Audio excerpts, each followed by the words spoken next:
കർത്താവായ യേശു ക്രിസ്തുവിൻ്റെ നാമത്തിൽ എല്ലാവർക്കും എൻ്റെ സ്നേഹവന്ദനത്തെ അറിയിക്കുന്നു. ഇന്ന് ഞാൻ നിങ്ങളോട് സംസാരിക്കുവാൻ പോകുന്ന ആ വചനം ദൈവാത്മാവ് തന്നെ ഇവിടെ സംസാരിച്ചു കഴിഞ്ഞു. ഓരോ പാട്ടും ഓരോ വചനത്തിൻ്റെ ഏതൊക്കെ വചനങ്ങളാണ് ഞാൻ ഇന്നത്തെ ഈ പ്രസംഗത്തിൽ ഞാൻ സംസാരിക്കാൻ പോകുന്നത്, അത് ദൈവാത്മാവ് ഓൾറെഡി സംസാരിച്ചു കഴിഞ്ഞു. അത് പൂർണ്ണമായി ഒന്ന് വിശദീകരിക്കുക എന്നത് മാത്രമാണ് ഞാൻ ഉദ്ദേശിക്കുന്നത്. സർവശക്തനായ ദൈവം കാലാകാലങ്ങളിൽ തൻ്റെ ശക്തി ഭൂമിയിൽ വെളിപ്പെടുത്തുകയാണ്. അതിൻ്റെ ആദ്യ ഭാഗമാണ് പഴയ നിയമമെങ്കിൽ അത് വേറൊരു വിധത്തിൽ പുതിയ നിയമത്തിൽ അത് കാണിക്കുന്നു. പക്ഷേ എല്ലാ അർത്ഥത്തിലും ദൈവം തൻ്റെ ശക്തിയെ ഭൂമിക്ക് വെളിപ്പെടുത്തി കൊടുക്കുകയാണ്. എങ്ങനെയാണ് ദൈവം തൻ്റെ ശക്തിയെ ഭൂമിക്ക് വെളിപ്പെടുത്തി കൊടുത്തത്? അത് പ്രകൃതിയിലൂടെ വെളിപ്പെടുത്തു. റോമാലേഖനം 1:20 പറയുന്നത്, അവൻ്റെ നിത്യശക്തിയും ദിവ്യത്വവുമായ ദൈവത്തിൻ്റെ അദൃശ്യ ലക്ഷണങ്ങൾ സൃഷ്ടവസ്തുക്കളുടെ സ്പഷ്ടമായ ലോകത്തിന് വെളിവായിരിക്കുന്നു. For this no argument.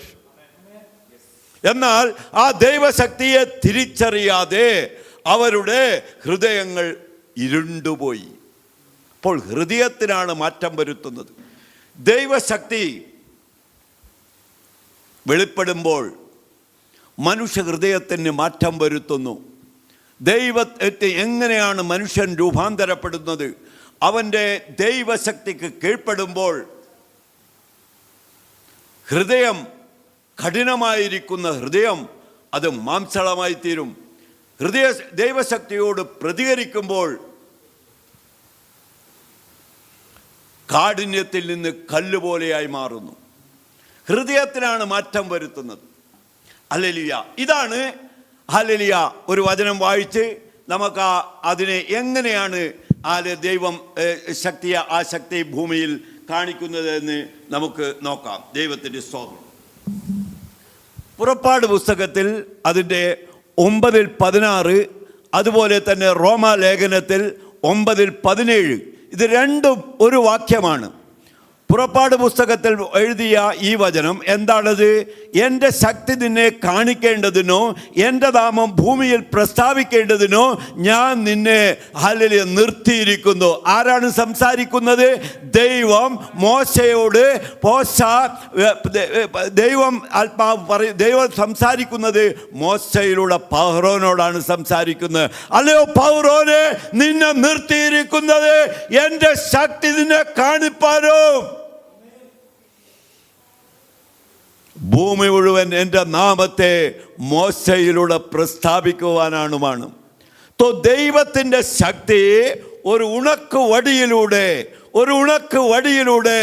ദൈവം മിസ്രൈം ദേശത്ത് വെളിപ്പെടുത്തുവാൻ പോവുകയാണ്. എന്താണ് ഈ മിസ്രൈം? എന്താണ് ഇതിൻ്റെ പശ്ചാത്തലം? അബ്രഹാമിൻ്റെ സന്തതികൾ പെറ്റുപെരുകി മിസ്രൈമിൽ ഒരു വലിയ ടീമായി മാറിയിരിക്കുന്നു. അതോടൊപ്പം ഹല്ലേലൂയ ഫറോനോ മിസ്രയേൽ ജനങ്ങളോ, അതുകൂടാതെ ഇവർ തമ്മിലുള്ള വിവാഹബന്ധത്തിലൂടെ ആയിരിക്കുന്ന ജനങ്ങളോ. അപ്പോൾ അവിടെ ആരാണ്? ഒരു കൂട്ടം ജനങ്ങളെ കൊണ്ട് ഇസ്രായേൽ നിറഞ്ഞിരിക്കുന്ന അന്ധകാര ദേശത്തിലേക്ക് ദൈവം തന്റെ ശക്തിയെ വെളിപ്പെടുത്തുവാൻ വലിയ മോശയെ അയച്ചിരിക്കുകയാണ്. ദൈവം മോശയോട് പറയുന്നു, ഹല്ലേലൂയ, നിന്നെ നിർത്തിയിരിക്കുന്നത് എൻ്റെ ശക്തി ഇവിടെ വെളിപ്പെടുത്തുവാൻ. ഹല്ലേലൂയ, മോശയെ കൊണ്ടുവന്നിരിക്കുന്നത് എൻ്റെ നാമത്തെ ലോകം മുഴുവൻ അറിയിക്കുവാൻ. ഹല്ലേലൂയ. എന്താണ് ഇതിൻ്റെ അർത്ഥം? ആ ശക്തി വെളിപ്പെടുത്തുന്നത് ഒരു ഉണക്ക് വടിയിലൂടെ ദൈവം ശക്തി വെളിപ്പെടുത്തുമ്പോൾ അവിടെ സംഭവിക്കുന്ന കെമിക്കൽ പ്രോസസ് എന്താണെന്നാണ് ഞാൻ ഇവിടെ നിങ്ങളോട് പറയുന്നത്. ആ ശക്തി വെളിപ്പെടുത്തുമ്പോൾ റോമാലേഖനം പറഞ്ഞതുപോലെ അവൻ്റെ ഹൃദയത്തെ ഇരുണ്ടു പോവുകയായിരുന്നു. ഫറോൻ തയ്യാറായില്ല. ആ ദൈവശക്തിയെ സ്വീകരിക്കുവാൻ ചിലർ തയ്യാറായില്ല. ഹല്ലേലൂയ. അവരുടെ ഹൃദയം കഠിനമായി പോയി. എന്നാൽ ദൈവശക്തിക്ക് അനുസരിച്ച് കീഴ്പ്പെടുമ്പോൾ അവരുടെ ഹൃദയത്തെ നിർമ്മലമായി തീരുന്നു. ഇതാണ് എസെക്കിയേൽ പ്രവചനത്തിൽ പറഞ്ഞത്, ഞാൻ നിങ്ങളുടെ മേൽ നിർമ്മല ജലം തെളിക്കും, നിങ്ങൾ നിർമ്മലായിത്തീരും, കല്ലുപോലെയുള്ള ഹൃദയത്തെ ഞാൻ മാംസളമാക്കും. അപ്പോൾ ഹൃദയത്തിന് മാറ്റം വരുത്തുന്നതാണ് ദൈവശക്തി. ഹൃദയത്തിന് മാറ്റം വരുന്നില്ലെങ്കിൽ എത്ര കാലം വിശ്വാസിയായി ജീവിച്ചാലോ ദൈവം അത് കാണുന്നില്ല. നിർമ്മല ഹൃദയമാണ് വേണ്ടത്. മത്തായി സുവിശേഷത്തിലേക്ക് കടക്കുമ്പോൾ അവിടെ വ്യക്തമായി ഗിരിപ്രഭാഷണത്തിൽ പറയുന്നത്, അല്ലെങ്കിൽ ഹൃദയശുദ്ധിയുള്ളവൻ ദൈവത്തെ കാണും. അപ്പോൾ ദൈവം കാലാകാലങ്ങളിൽ തൻ്റെ ശക്തിയെ വെളിപ്പെടുത്തിയിരിക്കുന്നത് ഹല്ലേലൂയ ഹൃദയത്തിന് മാറ്റം വരുത്തുവാനാണ്. ഹല്ലേലൂയ. റോമാലേഖനത്തിൽ ഒന്നും വായിക്കേണ്ട ആവശ്യമില്ല, ഇത് മാത്രമാണ് നിങ്ങളോട് സംസാരിക്കുന്നത്. റോമാലേഖനത്തിൻ്റെ 2-ാം അധ്യായത്തിൽ പറയുമ്പോൾ കഠിന ഹൃദയൻ നിത്യ നരകത്തിലേക്ക് പോകും. ഹല്ലേലൂയ. എന്നാൽ മാംസള ഹൃദയമുള്ളവൻ, റോമാലേഖനം 2:7-2:8 ആ 2-11 വരെ ഹൃദയവുമായി ബന്ധപ്പെട്ടാണ് സംസാരിക്കുന്നത്. കഠിന ഹൃദയം നിത്യ നരകത്തിലേക്ക് പോകുമ്പോൾ മാംസള ഹൃദയൻ നിത്യതയിലേക്ക്, നിത്യജീവനിലേക്ക് കടന്നു പോകും. അപ്പോൾ ദൈവശക്തി ഹൃദയത്തെ രൂപാന്തരപ്പെടുത്തിക്കൊണ്ടിരിക്കുകയാണ്. എന്താണ് മിസ്രൈമിൽ അന്ന് നടന്നത്? ഈ ഉണക്ക് വടിയിലൂടെ ദൈവം എന്താണ് അവിടെ നടത്തിയത്? ഹല്ലേലൂയ. അവിടെയാണ് വിശ്വാസികളോ അവിശ്വാസികളും രൂപാന്തരപ്പെടുത്തുന്നത്. എന്നെ സംബന്ധിച്ചിടത്തോളം ഞാനൊരു ബൈബിൾ കോളേജ് പഠിച്ചവനല്ല, പക്ഷെ എന്നെ സംബന്ധിച്ചോളം സുവിശേഷം തുടങ്ങുന്നത് ഈ ഉണക്ക് വടിയിലൂടെയാണ്. ഹല്ലേലൂയ. വിശ്വാസികളുടെ ഒരു ഗ്രൂപ്പ്, അവിശ്വാസികളുടെ ഗ്രൂപ്പ്, അതിനെ വേർതിരിച്ചത് അഖിലാട്ടം ചമച്ച ദൈവം തന്റെ ശക്തി ഉണക്ക് വടിയിലൂടെ. ഹല്ലേലൂയ, ഹല്ലേലൂയ, ഹല്ലേലൂയ. ദൈവം ഹൃദയത്തെ നോക്കുന്നു. ഹല്ലേലൂയ. ദൈവം വെളിപ്പെട്ടത് പ്രകൃതിയിലൂടെ, അതിനെ ചോദ്യം ചെയ്യാൻ ആർക്കും സാധ്യമല്ല. പിന്നീട് ദൈവം വെളിപ്പെട്ടത് പ്രവാചകന്മാരുടെ, എബ്രായ ലേഖനം 1-ാം അധ്യായം തന്നെ. ഹല്ലേലൂയ. ദൈവം ഭാഗമായി വിധമായി പ്രവാചകന്മാരുടെ വെളിപ്പെട്ടു. പിന്നീട് മോശക്ക് ഉരീമും തുമ്മീമും വഴി വെളിപ്പെട്ടു. പിന്നീട് ഹല്ലേലൂയ അത് ഫൈനലായി യേശു ക്രിസ്തുവിലൂടെ ആ ശക്തി കാണിച്ചു തന്നു. ഇനി നമുക്ക് പ്രവാചകന്മാരുടെ വെളിപ്പെട്ട ദൈവത്തിൻ്റെ ശക്തിയെ നോക്കാം. ഹല്ലേലൂയ. യാക്കോബ് ജഡികനായിരുന്നു, എല്ലാവരും സമ്മതിക്കുമല്ലോ. ഹല്ലേലൂയ. പക്ഷേ അവൻ്റെ ഹൃദയത്തിൻ്റെ ഉള്ളിൽ ഒരു സാധനമുണ്ട്. എന്താണ് യാക്കോബിൻ്റെ ഹൃദയത്തിലുള്ള സാധനം? ജഡീകനായ യാക്കോബിൻ്റെ ജീവിതത്തിൽ എന്താണ് ഉള്ളത്? ഹല്ലേലൂയ. ഇസഹാക്കിൻ്റെ ഭയം അവൻ്റെ ഉള്ളിലുണ്ടായിരുന്നു. ദൈവത്തെ ഭയപ്പെടുന്ന ഒരപ്പൻ്റെ ഭയം, ദൈവത്തിനെ നോക്കിക്കൊണ്ട് വിറക്കുന്ന ഒരപ്പൻ്റെ ഭയം, ഇസഹാക്കിൻ്റെ ഭയം അവൻ്റെ ഹൃദയത്തിലുണ്ട്. വേദപുസ്തകം മുഴുവൻ പഠിപ്പിക്കുന്നത് യാക്കോബ് ജഡികനായിരുന്നു. ഹല്ലേലൂയ. യാക്കോബിനെ ദൈവം ഇസ്രായേലാക്കി. ഹല്ലേലൂയ. എന്താണ് ആ ഭവനത്തിൽ നടന്നത്? ആ ഭവനത്തിൽ നടന്ന കാര്യം വളരെ ഇമ്പോർട്ടൻ്റ് ആയ ഒരു കാര്യമാണ്. ഹല്ലേലൂയ. ജോസഫ് ദർശനം കണ്ടു. പ്രവചനവും ദർശനവും ഒക്കെ ദൈവശക്തിയെ വെളിപ്പെടുത്തുന്നതാണ്. ഒരു ഭവനത്തിനൊരു രൂപാന്തരം പ്രാപിക്കുകയാണ്. മിസ്രൈമിന് ഒരു രൂപാന്തരം പ്രാപിച്ചതുപോലെ ഒരു ഭവനത്തിനൊരു രൂപാന്തരം പ്രാപിക്കുകയാണ്. എന്താണ് ആ രൂപാന്തരം? ഹല്ലേലൂയ. മകൻ ദർശനം കണ്ടപ്പോൾ അപ്പന് കോപം വന്നു. പക്ഷേ ഇസഹാക്കിൻ്റെ ഭയം അവനെ പിടിച്ചു നിർത്തി. അവനത് ഹൃദയത്തിൽ സംഗ്രഹിച്ചു. നിന്റെ ഹൃദയത്തിൽ ദൈവഭയമുണ്ടെങ്കിൽ, നിന്റെ ഹൃദയത്തിൽ നിന്റെ വാഗ്ദത്തത്തെ സംഗ്രഹിച്ചു നിർത്തുന്നുവെങ്കിൽ. എന്നാൽ 11 പേരെന്ത് ചെയ്തു? അവരുടെ ഹൃദയം കഠിനമായി കരിങ്കല്ല് പോലെയാക്കി ആ ജോസഫിനെ പിടിച്ച് പൊട്ടക്കിണറ്റിലിട്ടു. അവൻ്റെ വസ്ത്രം ഊരി കാട്ടുമൃഗത്തിൻ്റെ രക്തം കൊണ്ട് അപ്പനെ കൊണ്ട് കാണിച്ചു. അപ്പോൾ അപ്പൻ എന്ത് പറഞ്ഞു? ഞാൻ പാതാളത്തിലേക്ക് ഇറങ്ങി എൻ്റെ ജോസഫിനെ കാണൂ. ഹല്ലേലൂയ. പക്ഷേ സ്വർഗമെന്ന് വിളിച്ചു പറഞ്ഞത് എന്താണ്? നിന്റെ ഹൃദയത്തിൽ നീ സംഗ്രഹിച്ചു. ഇസഹാക്കിൻ്റെ ഭയം നിന്റെ ഹൃദയത്തിലുണ്ട്. കാലം എന്താണ് അവിടെ കാണിച്ചു തരുന്നത്? ജോസഫ് കൊടുത്തയച്ച രഥത്തെ കണ്ടപ്പോൾ യാക്കോബിന്റെ ചൈതന്യം വന്നു. എന്നെ കേൾക്കുന്ന ദൈവജനമേ, വിളിച്ചു പറയുന്നു, പരിശുദ്ധാത്മാവ് നിന്റെ ഹൃദയത്തിൽ നീ സംഗ്രഹിച്ചു വെച്ച് നിന്റെ ഹൃദയം ദൈവത്തിൽ ഏൽപ്പിച്ചു കൊടുത്ത് ആ ശക്തിക്ക് നീ കീഴ്പ്പെടുത്തുന്നെങ്കിൽ അതേ ചൈതന്യം നിന്റെ ഭവനത്തിലേക്ക് നിന്നിലേക്ക് ഇറങ്ങി വരും. ഇത് ദൈവാത്മാവ് വിളിച്ചു പറയുകയാണ്. ആ ചൈതന്യം വരും.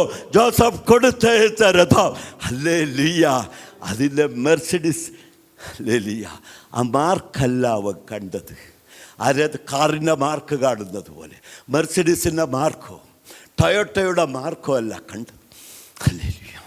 ഹൃദയത്തിൽ സംഗ്രഹിച്ചു വെച്ചവന് അനുഗ്രഹം, ഇസഹാക്കിൻ്റെ ഭയം, അത് ജീവിക്കുന്ന ദൈവമാണെന്ന് ആ രഥത്തിൻ്റെ മഹിമ കണ്ടപ്പോൾ അവന് മനസ്സിലായി. അതിൻ്റെ വലുപ്പമോ അതിൻ്റെ പഴമോ അല്ല നോക്കിയത്. കാലം എത്ര മാറിയാലും ചൈതന്യം പകരുന്നൊരു ദൈവമുണ്ട്. യെശയ്യാ പ്രവചനം അത് നിങ്ങൾ വായിക്കണം. അല്ലെങ്കിൽ അതിൻ്റെ 57-ാം അധ്യായത്തിൻ്റെ 15-ാം വാക്യം ഒന്ന് വായിക്കണം. അതുമായി ബന്ധപ്പെടുന്നതാണ്. ദൈവം ആഗ്രഹിക്കുന്നത് ഹൃദയത്തിൽ വസിക്കുവാനാണ്. യെശയ്യാവിൻ്റെ പുസ്തകം 57-ാം അധ്യായത്തിൻ്റെ 15-ാം വാക്യം. അല്ലെങ്കിൽ നീതി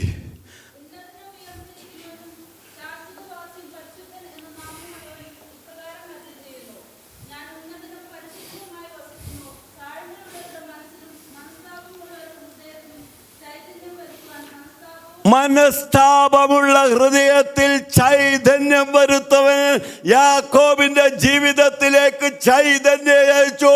ഉന്നതനും ഉയർന്നിരിക്കുന്നവനും ശാശ്വതവാസിയുമായ ദൈവ കാലാകാലങ്ങളിൽ നോക്കുന്നത് തൻ്റെ ഹൃദയ ശുദ്ധിയെയാണ്. യാക്കോബിന്റെ ജീവിതത്തെ മാറ്റിമറിച്ചു. ഹല്ലേലൂയ.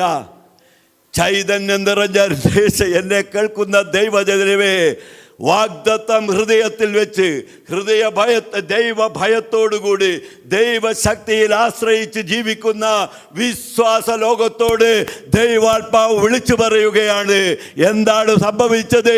ചൈതന്യം പകരുന്ന രഥത്തിൽ കയറി അവൻ മുന്നോട്ട് പോയി. യാക്കോബിന്റെ ജീവിതത്തിൽ യാക്കോബ് പറയുകയാണ്, ആ ജോസഫിനെ നോക്കി ആരുടെ രക്തമാണ് അല്ല അവർ കാണിച്ചു കൊടുത്തത്? അത് യോസഫിൻ്റെതായിരുന്നില്ലല്ലോ. അവനെ ചൈതന്യം പകരുന്ന രഥത്തിലേക്ക് കയറ്റി കൊണ്ടുപോയി. യാക്കോബ് സാക്ഷ്യം പറയുന്നത്, അല്ലയോ ഹല്ലേലൂയ, ജോസഫേ, നിന്നെ കാണുമെന്ന് ഞാൻ വിചാരിച്ചതല്ല, നിന്റെ മക്കളെ ഞാൻ കാണുന്നു. ദൈവാത്മാവ് വിളിച്ചു പറയുകയാണ്, നിങ്ങളാ ആ ശക്തിയെ തിരിച്ചറിയണോ?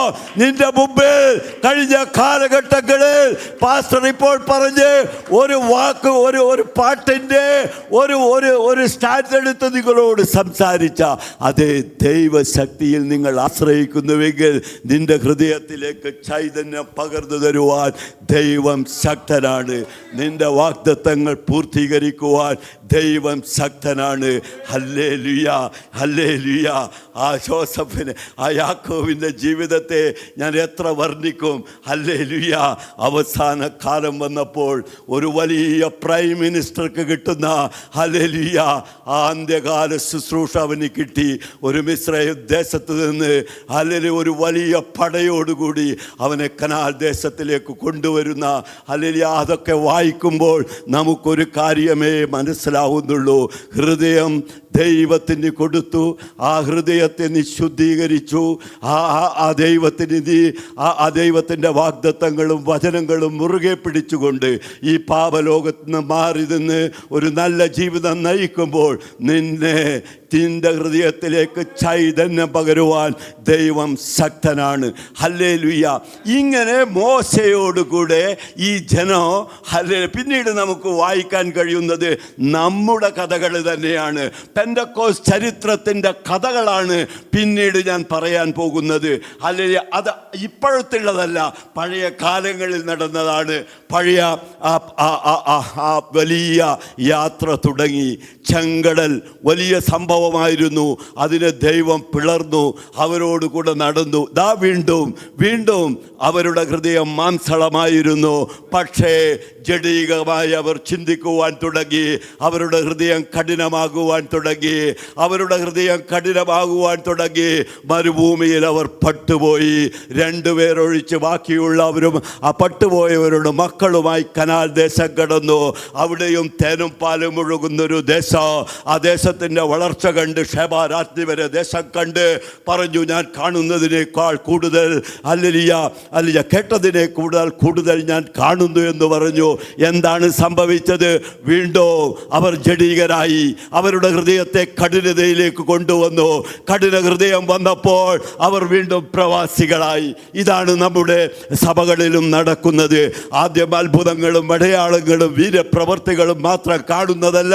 വചനത്തിലെ അടിസ്ഥാനം കൊണ്ട് ഹല്ലേലൂയ ദൈവം ആഗ്രഹിക്കുന്നത് മോശയിലൂടെ അവൻ്റെ നാമത്തെ ലോകത്തേക്ക് അറിയുക എന്നുള്ളതാണ്. പഴയ നിയമങ്ങളിൽ മുഴുവനോ അവൻ്റെ ശക്തിയെ കാണിച്ചു തന്നുവെങ്കിൽ ആ ശക്തി ഹല്ലേലൂയ ദൈവം ആഗ്രഹിക്കുന്നത് നിന്റെ നീതീകരണമാണ്. ഹല്ലേലൂയ ശക്തി കാണിച്ചു കൊടുത്തു. ദൈവം ദേശം മുഴുവൻ ലോകം മുഴുവൻ അവൻ്റെ നാമത്തെ അറിയിച്ചു. അപ്പോൾ കാലാകാലങ്ങളിൽ ദൈവം ആഗ്രഹിച്ചിരിക്കുന്നത് നിന്റെ നിത്യതയിലേക്ക് കൊണ്ടുപോകാനാണ്. അപ്പോൾ ഹല്ലേലൂയ കർത്താവ് തന്നെ ദൈവം തന്നെ ആ സമയമായപ്പോൾ ആ ശക്തി മൺകൂടാരത്തിലേക്ക് പകരുവാൻ വേണ്ടി വചനമാം ദൈവം പുത്രനാം ദൈവം ഭൂമിയിലേക്ക് ഇറങ്ങി വന്നു. ഹല്ലേലൂയ. എന്താണ് അവിടെ സംഭവിച്ചത്? അവിടെയും സംഭവിക്കുന്നത് ഇത് തന്നെയാണ്. ദൈവം തന്റെ ശക്തി യേശു ക്രിസ്തുവിലൂടെ അത്ഭുതങ്ങളും അടയാളങ്ങളും തുടങ്ങി. അതിന് കീഴ്പ്പെട്ടവർ വീണ്ടും ഹൃദയ കാഠിന്യമുള്ളവർ അതിന് കീഴ്പ്പെട്ട് നിർമ്മല ഹൃദയരായി തീർന്നു. ഹല്ലേലൂയ. അതിനോട് ചേർന്ന് നിൽക്കാത്തവർ കഠിന ഹൃദയന്മാരായി തീർന്നു. വീണ്ടും സംഭവിക്കുന്നത് എന്താണ്? അവിശ്വാസികളും വിശ്വാസികളോ രണ്ട് ഗ്രൂപ്പായി തിരിഞ്ഞിരിക്കുന്നു. പക്ഷെ ദൈവം തൻ്റെ ഉദ്ദേശത്തിന് മാറ്റം വരുത്തുന്നില്ല. മോശയെ അയച്ച് ലോകം മുഴുവൻ ദൈവത്തെ അറിയിക്കുക എന്നുള്ള ദൈവത്തിൻ്റെ പദ്ധതി അവിടെ അവസാനിക്കുന്നില്ല. ആ ശക്തി ഉണക്ക് വടിയിലൂടെ പ്രവർത്തിച്ച ശക്തി യേശു ക്രിസ്തുവിലൂടെ പ്രവർത്തിക്കാൻ തുടങ്ങി. ഹല്ലേലൂയ. അവൻ മരിച്ചു. ഹല്ലേലൂയ. അവൻ മരിച്ചു. ഹല്ലേലൂയ. എന്താണ് അവിടെ പറയുന്നത്? ഹല്ലേലൂയ. 45 സങ്കീർത്തനം എബ്രായ ലേഖനം 1:7 രണ്ടും ഒരു വാക്യമാണ്. എന്താണ് പറയുന്നത്? നീതിയെ ഇഷ്ടപ്പെടുകയും ദുഷ്ടതയെ വെറുക്കുകയും ചെയ്തതുകൊണ്ട് നിന്റെ ദൈവം നിന്റെ കൂട്ടുകാരിൽ പരമായി ആനന്ദ തൈലം കൊണ്ട്. അപ്പോൾ ജഡാവതരണം ചെയ്തിരിക്കുന്ന യേശു ക്രിസ്തുവിലൂടെ ആ മോഡലിലൂടെ ദൈവം നമ്മെ കാണിക്കുന്നത് നീതിയെ ഇഷ്ടപ്പെടുക, ദുഷ്ടതയെ വെറുക്കുക. ഈ രണ്ട് കാര്യങ്ങളും ചെയ്തപ്പോൾ മനുഷ്യ ഹൃദയത്തിൻ്റെ മാറ്റം വന്ന് നമ്മൾ അതിലെ ആ യാത്ര ഇറങ്ങുമ്പോൾ യേശു ക്രിസ്തു മരിച്ചു 3-ാം ദിവസം ആ അത്യന്തം വ്യാപരിക്കുന്ന ശക്തി. ഏതാണ് ശക്തി? ഉണക്ക് വടിയിലൂടെ മിസ്രൈമിൽ പ്രവർത്തിച്ച ആ ശക്തി ആ മൺകൂടാരത്തിലേക്ക് ഹല്ലേലൂയ ആ കല്ലറയിലേക്ക് ഇറങ്ങി വന്നു. മരണത്തെ എന്നേക്കുമായി മാറ്റിയ ആ ശക്തി എവിടെ? ആ ശക്തി ഇപ്പോൾ എവിടെ? യേശു ക്രിസ്തുവിനെ ഉയർത്തിയ ശക്തി എവിടെ? ഹല്ലേലൂയ. ദൈവം നമ്മെ സ്നേഹിക്കുന്നു. ആ ശക്തി അത് പൂർവികർക്ക് വെളിപ്പെടുത്താൻ 1:26 ഹല്ലേലൂയ. പൂർവികർക്ക് വെളിപ്പെടുത്താത്ത ശക്തി മിസ്രയീലിലെ ജനങ്ങളോടത് വെളിപ്പെടുത്തിയില്ല, ഫറവോനോട് വെളിപ്പെടുത്തിയില്ല, മോശയോട് വെളിപ്പെടുത്തിയില്ല. എന്നാൽ ഇപ്പോൾ വിശുദ്ധർക്ക് വെളിപ്പെടുത്തിയിരിക്കുന്നു. ആ നിത്യനായ ദൈവത്തിൻ്റെ ശക്തിയായ ക്രിസ്തു അത് ഈ മൺകൂടാരത്തിലേക്ക് പകർന്നിരിക്കുന്നു. എപ്പോൾ നീ നാവ് കൊണ്ട് ഏറ്റുപറഞ്ഞ് ഹൃദയം കൊണ്ട് വിശ്വസിച്ച് നീ ജലസ്നാനം ചെയ്യുമ്പോൾ നിന്റെ ഹൃദയത്തിലേക്ക് ആ പരിശുദ്ധാത്മാവ് വരും. അപ്പോൾ നീ ആരാണ്? നീയാണ് മോശെ അല്ല. മോശെ പഴയ നിയമത്തിലാണ്. നീ പുത്രനാണ്, നീ അവകാശമുള്ളവനാണ്. പക്ഷെ മോശക്ക് കൊടുത്ത അതേ ദൗത്യമാണ് നമ്മളിലേക്കും ദൈവം തന്നിരിക്കുന്നത്. എന്നെ കേൾക്കുന്ന ദൈവജനമേ, അപ്പോൾ നമ്മൾ ആരാണ്? അല്ലെ ഉണക്കുവടിയുമായി ഉള്ളവരല്ല. നമ്മുടെ കയ്യിൽ പരിശുദ്ധാത്മാവിൻ്റെ അഭിഷേകമാണ്. ദൈവത്തിൻ്റെ ശക്തിയാണ് നമ്മളിലുള്ളത്. മോശയിലുള്ളതല്ല. മോശയുടെ കയ്യിലൊരു വടിയാണ് ഉണ്ടായത്.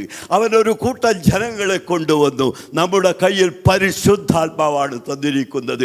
കല്ലറയെ പൊട്ടിച്ച് 3-ാം ദിവസം ഉയർത്തെഴുന്നേൽപ്പിച്ച അത്യന്തം വ്യാപരിക്കുന്ന ശക്തി മൺകുടാരത്തിലേക്ക് പകർന്നിരിക്കുകയാണ്. ബെങ്കിപ്പുരയിലായിരിക്കുന്ന ദൈവജനമേ, ബെങ്കിപ്പുരയിലായിരിക്കുന്ന പാസ്റ്റർമാരെ, നിങ്ങളെ ഇവിടെ കൊണ്ടുവന്നത് മിസ്രൈമിലേക്ക് മോശയെ അയച്ചതുപോലെ ഈ ബെങ്കിപ്പുരയിലേക്ക് നിങ്ങളെ അയച്ചത് ദൈവത്തിൻ്റെ ശക്തി കാണിക്കുവാനാണ്. ആ പരിശുദ്ധാത്മാവ് നിങ്ങളിൽ അഭിഷേകമായിട്ടുണ്ട്. നിങ്ങളിവിടെ ഒന്ന് പ്രാർത്ഥിക്കുമ്പോൾ ദൈവം പറയുന്നു, ദൈവം ഹല്ലേലൂയ, അന്നും ഇന്നും അനന്യനായ ദൈവമാണ്. അന്ന് വടിയിലൂടെ പ്രവർത്തിച്ചു. വടിയല്ല, ഇന്ന് അത്യന്തം വ്യാപരിക്കുന്ന ദൈവശക്തി മൺകൂടാരത്തിലേക്ക് പകർന്നിരിക്കുകയാണ്. ഇതാണ് വിഷയം. ഇവിടെ നാം ആരാണെന്ന് നാം അറിയുന്നില്ല. തിരിച്ചറിവാണ് നമ്മളെ ആക്കുന്നത്. നമ്മൾ ആരാണ്? പാപശാപങ്ങളെ ലോകത്ത് മുഴുവനും ആ നാമത്തെ അറിയിച്ചു. പക്ഷേ ഒരു റോമാലേഖനം പറയുന്നത് ഹല്ലേലൂയ, ഒരു മനുഷ്യനും ഹല്ലേലൂയ നീതീകരിക്കുന്നില്ല. എല്ലാവരും പാപം ചെയ്ത് ദൈവ തേജസ് നഷ്ടം. അപ്പോൾ നീതീകരണം ഹല്ലേലൂയ നടപ്പാക്കാൻ പറ്റാത്തൊരു പ്രോസസ്സായിരുന്നു. ഹല്ലേലൂയ, അതിന് ദൈവം തന്നെ ഇറങ്ങി വന്നു. അവൻ്റെ രക്തത്താൽ നമ്മെ വീണ്ടെടുത്തു. നമ്മുടെ ശരീരത്തിലേക്ക് പരിശുദ്ധാത്മാവിനെ തന്നു. ആ ദൈവകൃപ, ആ ദൈവത്തിൻ്റെ കരുണ, അതാണ് ഇവിടെ കാണുന്നത്. അതുകൊണ്ട് നമ്മൾ ആരാണെന്നുള്ളൊരു തിരിച്ചറിവ് പെന്തക്കോസ്ത് സമൂഹത്തിൽ, വിശുദ്ധ സഭയ്ക്ക് അത് ആവശ്യമാണ്. നാം ഒട്ടും പിന്നോട്ട് പോകരുത്. നമ്മളിൽ പകർന്നിരിക്കുന്ന ദൈവാത്മാവ്, വീണ്ടും ഞാൻ പറയുന്നു, മോശയുടെ കയ്യിലെ ഉണക്ക് വടിയല്ല നിന്റെ കയ്യിലുള്ളത്.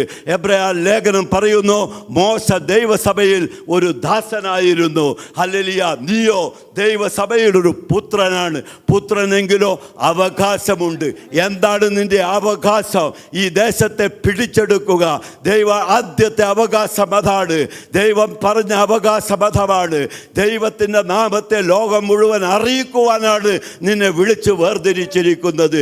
നിന്റെ കയ്യിലേക്ക് തന്നിരിക്കുന്നത് ഉടക്ക് വടിയല്ല. ഇന്നത്തെ ദിവസം നമ്മുടെ സുബോധം, നമ്മൾക്ക് തന്നെ ആ ശക്തി പകരേണ്ടത് അത്യാവശ്യമാണ്. അത് വളരെ പ്രധാനപ്പെട്ട കാര്യവുമാണ്. ദൈവത്തിൻ്റെ സ്തോത്രം. അങ്ങനെ ജീവിച്ച കർത്താവിന് ഹല്ലേലൂയ, ഹല്ലേലൂയ, നീതിയെ ഇഷ്ടപ്പെടുക, ഹല്ലേലൂയ, ദുഷ്ടതയെ വെറുക്കുക. ഇത് ദൈവം ആഗ്രഹിക്കുന്ന കാര്യമാണ്. നീതിയെ മാത്രം ഇഷ്ടപ്പെടുക, ദൈവവചനത്തെ ഇഷ്ടപ്പെടുക, ദുഷ്ടതയെ വെറുക്കുക. ഇത് ദൈവത്തിൻ്റെ വാഗ്ദത്തം. എന്താണ്? അങ്ങനെ നീ ചെയ്താൽ നിന്റെ കൂട്ടുകാരിൽ പരമായി നിന്റെ ആനന്ദ തൈലാഭിഷേകം ചെയ്യും.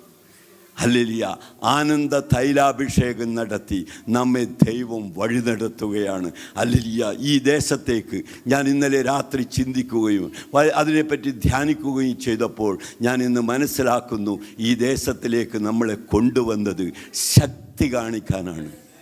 ആ ശക്തി, അതിനുവേണ്ടി നമ്മൾ പ്രാർത്ഥിക്കണം. ഇത് ദൈവത്തിൻ്റെ പദ്ധതിയാണെന്ന് തിരിച്ചറിയുന്നത് വചനത്തിലൂടെയാണ്. വചനത്തിലൂടെ ആ ശക്തി ഇവിടെ പ്രകടമാണ്. ആരിലൂടെ ശക്തി വരണം? ഇവിടുത്തെ ആയിരിക്കുന്ന പാസ്റ്റർമാരിലൂടെ ആ ജൈവശക്തിയുടെ വ്യാപരിക്കും. അത് ഞങ്ങൾ കർത്താവേ, ഞങ്ങളത് തിരിച്ചറിഞ്ഞിരിക്കുന്നു. അതുകൊണ്ട് ഇന്നത്തെ ദിവസം ഹല്ലേലൂയ, ഇവരുടെ മേൽ ഒരു വലിയ ശക്തി വ്യാപരിക്കണേ. ഹല്ലേലൂയ, ഫറവോന്റെ. അപ്പോൾ എന്താണ് സംഭവിക്കുന്നത്? ദേശത്ത് അതിനെ അനുകൂലിക്കുന്നവരും പ്രതികൂലമുണ്ടാവും. അപ്പോൾ അവരുടെ ഹൃദയത്തിൻ്റെ മാറ്റം ഇവിടെയും വീണ്ടും നടക്കും. വിശ്വാസം. ഹല്ലേലൂയ, ദൈവത്തിൻ്റെ പദ്ധതി. ദൈവം തിരഞ്ഞെടുക്കിയിരിക്കുന്ന ജനമാണ് ഇസ്രായേൽ. എന്നെ കേൾക്കുന്ന ദൈവജനമേ, ഇത് ഞാൻ അവസാനിപ്പിച്ചു കഴിയുന്നു. പക്ഷെ പൗലോസ് ഒരു രഹസ്യം വെളിപ്പെടുത്തുന്നുണ്ട്. എന്താണ് ആ രഹസ്യം? ഇസ്രായേലിൽ നിന്ന് ഉത്ഭവിച്ചവരെല്ലാം ഇസ്രായേലല്ല. ഹല്ലേലൂയ, ദൈവം തിരഞ്ഞെടുത്തിരിക്കുന്ന ഇസ്രായേലിൽ നിന്ന് ഉത്ഭവിച്ചവരെല്ലാം ഇസ്രായേലല്ല. എങ്കിൽ ഞാനത് ഈ സഭയിൽ, ഈ ക്യാമറയുടെ മുമ്പിൽ വെച്ച് പറയണോ? പെന്തക്കോസ്ത് സഭയിലേക്ക് കടന്നു വന്നവർ എല്ലാവരുമല്ല. ദൈവശക്തിക്ക് കീഴ്പ്പെട്ട് എൻ്റെ വചനം ഞാനിത് എവിടെ കൺക്ലൂഡ് ചെയ്യുകയാണ്. ദൈവശക്തിയെ തിരിച്ചറിയണം. പ്രകൃതിയിലുള്ള വെളിപ്പെട്ട്, പ്രവാചകന്മാരുടെ വെളിപ്പെട്ട്, ഉറീമും തുമ്മയും വഴി വെളിപ്പെട്ട്, പുത്രനാം യേശു ക്രിസ്തുവിലൂടെ വെളിപ്പെട്ട് നിന്നെ നീതീകരിച്ചിരിക്കുന്ന ദൈവശക്തിയെ നീ തിരിച്ചറിഞ്ഞ് നിന്റെ ഹൃദയത്തെ മാംസളമാക്കിയാൽ, യെശയ്യാ പ്രവചനം 57 അധ്യായത്തിൻ്റെ 15 വാക്യം പറയുന്നത് പോലെ, ഞാൻ നിന്നിൽ ചൈതന്യം പകരും, ഞാൻ നിന്റെ ഹൃദയത്തിൽ വസിക്കും. ഹല്ലേലൂയ. ആ സർവശക്തനായ ദൈവത്തിൻ്റെ കൃപ എത്ര ധ്യാനിച്ചാലും തേനും തേൻകട്ടിയെ പോലെയുള്ള മധുരമാകുന്ന ഈ വചനത്തിലൂടെ നാം നമ്മെ കണ്ടെത്തണം. ദൈവത്തെ കണ്ടെത്തി നമ്മൾ ക്രിസ്തുവിലൂടെ, വചനത്തിലൂടെ നാം ഇന്ന് പറ്റിയ ഏറ്റവും വലിയ തെറ്റുകളിലൊന്നാണ് നാം നമ്മെ തിരിച്ചറിയുന്നില്ല. ഒരു കാണുന്ന കണ്ണും കേൾക്കുന്ന ഹൃദയവും തിരിച്ചറിയുന്ന ഹൃദയത്തോടും കൂടി ശക്തിയോടെ, ബലത്തോടെ ദേശത്തെ കീഴടക്കുവാൻ വേണ്ടി, അന്ധകാരത്തെ നീക്കം ചെയ്യുവാൻ വേണ്ടി സർവശക്തനായ ദൈവത്തിൻ്റെ പരിശുദ്ധാത്മാവിൽ നിറഞ്ഞുകൊണ്ട് ശക്തിയോടെ മുന്നേറുവാൻ നിങ്ങളെ ആയിരിക്കുന്ന എല്ലാ പാസ്റ്റർമാരെയും, എല്ലാ ലീഡേഴ്സിനെയും എല്ലാവരെയും ദൈവം സഹായിക്കട്ടെ. ദേശത്തെ കീഴടക്കുവാനുള്ള ഒരു പുതിയൊരു അഭിഷേകത്തിനായി ഞാൻ പ്രാർത്ഥിക്കുന്നു. ദേവാത്മാ പറഞ്ഞു, ഒറ്റ സെക്കൻഡ് കൊണ്ട് ഞാൻ പരിശുദ്ധനും നിത്യനുമായ ദൈവമേ, സർവേശ്വരനായ ദൈവമേ, നീതി അരുളി ചെയ്യുന്നവരും രക്ഷിക്കാൻ വല്ലവനുമായ ദൈവമേ, ഇന്നത്തെ ദിവസം അങ്ങ് ഞങ്ങളോട് സംസാരിച്ച വചനം കർത്താവേ, അത് ഞങ്ങളോട് അരുളി ചെയ്തിരിക്കുന്ന പരിശുദ്ധാത്മാവിൻ്റെ ദൂതാണ്. ഇവിടെ കടന്നു വന്നിരിക്കുന്ന ഓരോ ജനത്തിൻ്റെ മേലിലോ ആ ശക്തി കണ്ടവരാണ് കർത്താവേ. ആ മൺകൂടാരത്തിലേക്ക് ആ പരിശുദ്ധാത്മാവിനെ അങ്ങ് കൊടുത്തു കർത്താവേ. ഇതൊക്കെ ചെയ്ത് ഞങ്ങളെ ഇവിടെ കൊണ്ടുവന്നുവെങ്കിൽ ഈ ദേശത്ത് ശക്തി കാണുവാൻ വേണ്ടി പൗലോസ് പറയുന്നത്, പത്രോസ് പറഞ്ഞതുപോലെ കർത്താവേ, സൗഖ്യമാക്കുവാൻ ഞങ്ങളുടെ കരങ്ങൾ ഉയരുമ്പോഴോ അങ്ങയുടെ ദാസനായ യേശു ക്രിസ്തുവിലൂടെ അത്ഭുതങ്ങളും അടയാളങ്ങളും നടക്കുമ്പോഴോ തിരുവചനം സംസാരിക്കുവാൻ ഞങ്ങളുടെ മേൽ ശക്തി അയക്കണമേ. സുവിശേഷം സംസാരിക്കുവാൻ ഞങ്ങളുടെ മേൽ ശക്തി അയക്കണമേ. ദേശത്തെ കീഴടക്കുവാൻ ഞങ്ങളുടെ മേൽ ശക്തി അയക്കണമേ. ആ ശക്തിക്കായി സ്തോത്രം. സകല പ്രാർത്ഥനയും കർത്താവ് യേശു ക്രിസ്തുവിൻ്റെ നാമത്തിൽ തന്നെ സ്വർഗീയ പിതാവേ, ആമേൻ.